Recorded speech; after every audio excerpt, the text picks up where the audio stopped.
Assalamualaikum warahmatullahi wabarakatuh. Baiklah, di sini kami dari kelompok 6 akan melakukan video tutorial eksperimen fisika klasik dengan topik hukum kekekalan momentum sudut. Dengan beranggotakan saya Muhammad Rizky, NIM 23034055. Dan saya M. Afdal dengan NIM 23034012. Selamat menyaksikan. Lah, aneh. Baiklah, adapun tujuan pada eksperimen kita kali ini itu yang pertama untuk mengetahui momentum sudut benda sebelum dan sesudah peristiwa tumbukan. Kemudian yang kedua mengetahui energi kinetik sebelum dan sesudah peristiwa tumbukan. Baiklah, lanjut ke alat dan bahan yang kita gunakan pada eksperimen. Yang pertama itu ada rotary motion sensor, di mana rotary motion sensor ini berfungsi sebagai sensor udara yang akan mengukur pergerakannya nanti. Kemudian ada rotary inertia aksesori, yaitu yang ini untuk mengukur pergerakannya juga sebagai bagian dari rotary motion sensor. Kemudian ada kaliper atau jangka sorong, di mana ini digunakan untuk mengukur jari-jari dari cincin maupun piringan. Selanjutnya ada led rod stand-nya ini sebagai sebagai kaki yang menopang dari RMS dan juga batang pendukung ini. Selanjutnya ada long steel rod, yaitu batang pendukung yang digunakan sebagai tempat untuk menopang RMS dan juga cincin dan piringan nantinya. Selanjutnya itu ada 800 universal interface. Di sini sebagai penghubung dari RMS sensor gerak yang juga terhubung langsung kepada komputer. Di sini di komputer juga ada aplikasi Pascal Capstone, yaitu momentum angular conservation. Selanjutnya ada Mass Balance atau neraca Auhaus. Fungsinya yaitu untuk untuk mengukur massa dari cincin maupun piringan. Selanjutnya ada piringan atau disk. Ini sebagai bahan yang akan kita uji.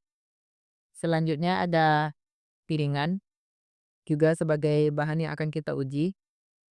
Juga ada di sini itu eee, pengait 3 lengan. Fungsinya untuk menahan piringan agar kuat pada RMS.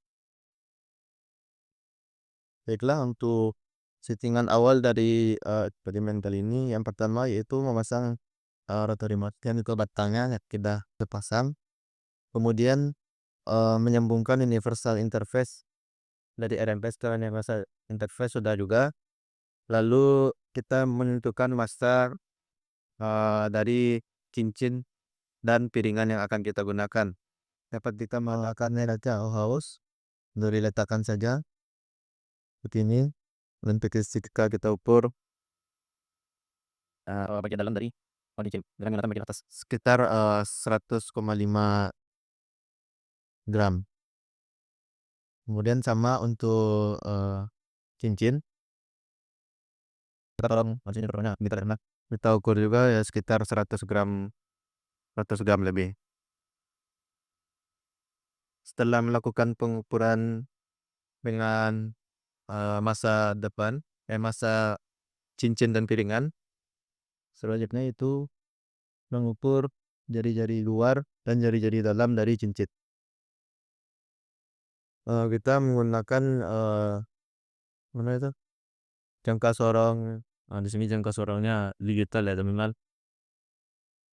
Pertama itu mengukur bagian dalam dari cincin dengan menggunakan bagian atas. Nah, dapat dilihat nilainya yaitu 79,32. Lalu kita mengukur bagian jari-jari luar dari cincin.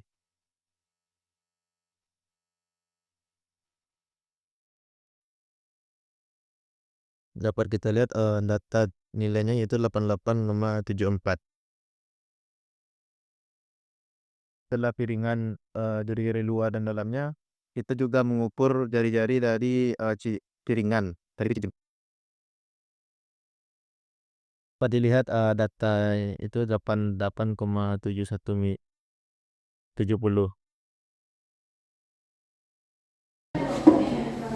Baiklah, setelah kita melakukan prosedur settingan awal, yang pertama kita lakukan itu level check. Dapat kita lihat pada tab di atas ini yaitu level check. Yang pertama yaitu figur 4 yaitu level disk. Kita klik, kemudian kita record terlebih dahulu, lalu kita putar piringan. Maka akan menghasilkan grafik seperti ini. Kemudian klik stop. Selanjutnya kita pindah pada figur 5 universal on level disk. Yang pertama yang kita lakukan kalau seperti sebelumnya, yang berbedanya adalah kita putar terlebih dahulu disknya, lalu baru kita mulai record. Kemudian kita tunggu selesai. Kemudian kita klik stop. Maka hasil grafiknya akan seperti ini. Baiklah, di dalam melakukan settingan awal untuk prosedur piringan. Yang pertama, piringan pertama kita letakkan di sini beserta dengan kaki tiganya. Kita masukkan agar dikencangkan untuk bautnya agar tidak jepit. Biasa pertama piringan cincin. Baiklah, selanjutnya itu prosedur percobaan untuk cincin dan piringan. Pertama, sebelum direkam, putar piringan terlebih dahulu, lalu mulai merekam. Setelah itu tunggu 1-2 detik, kemudian jatuhkan cincin. Setelah 1-2 detik, lalu klik stop rekam. Baiklah, selanjutnya ini adalah tampilan grafiknya. Dapat kita lihat untuk mengetahui nilai kecepatan awalnya, dapat diklik bagian sini. Maka terlihat kecepatannya di 24, dimana pada prosedur minimal kecepatan awalnya itu di rentang 20-30 radian. Dan ini untuk kecepatan akhirnya. Setelah itu untuk mengganti nama, kemudian klik tab data summary, cari run terakhir yang Anda lakukan, klik 2 kali atau klik kanan rename, ganti nama menjadi cincin.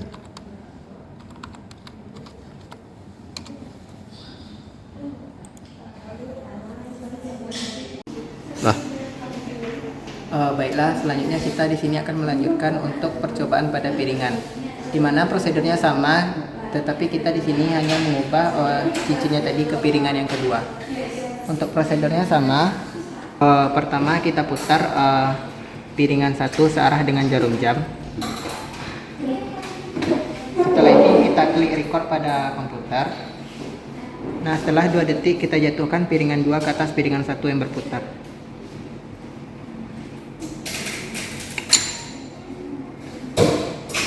Setelah 2 detik kita klik stop pada komputer.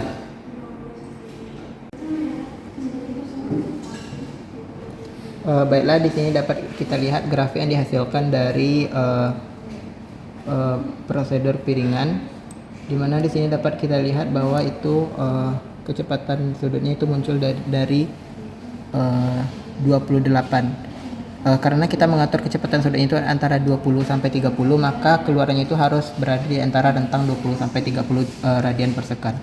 Nah, untuk melihat kecepatan sudut awalnya dapat kita lihat dari di atas ini, kita klik dan kita dapatkan kecepatan sudut awalnya itu 27,47 radian per second. Nah, untuk kecepatan sudut akhirnya kita ambil di bagian bawah sini,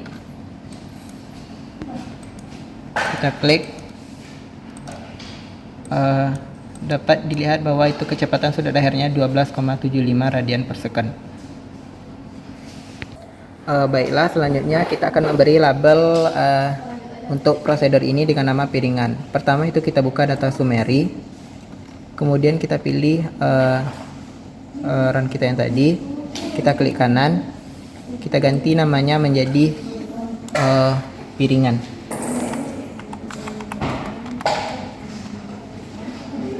Kita enter. Baiklah, setelah dilakukan percobaan pada cincin dan piringan itu dapat kita lihat di sini didapatkan kecepatan sudut awal untuk cincin untuk 3 kali percobaan dan kecepatan sudut akhirnya, juga untuk piringan kecepatan sudut awal dan kecepatan sudut akhirnya. Nah, dari situ dapat kita lakukan pengolahan untuk mencari momen inersia, momentum sudut, energi kinetik. Dan di situ dengan menggunakan persamaan yang ada pada modul, dapat kita lihat untuk momentum sudutnya itu diperoleh KSR sebesar 5,6%, untuk energi kinetik 19% pada cincin. Sementara pada piringan dapat dilihat momentum sudutnya memiliki KSR sebesar 22% dan pada energi kinetiknya 45%. Baiklah, sekian video tutorial mengenai hukum kekekalan momentum sudut. Kami ucapkan terima kasih telah menonton. Semoga bermanfaat.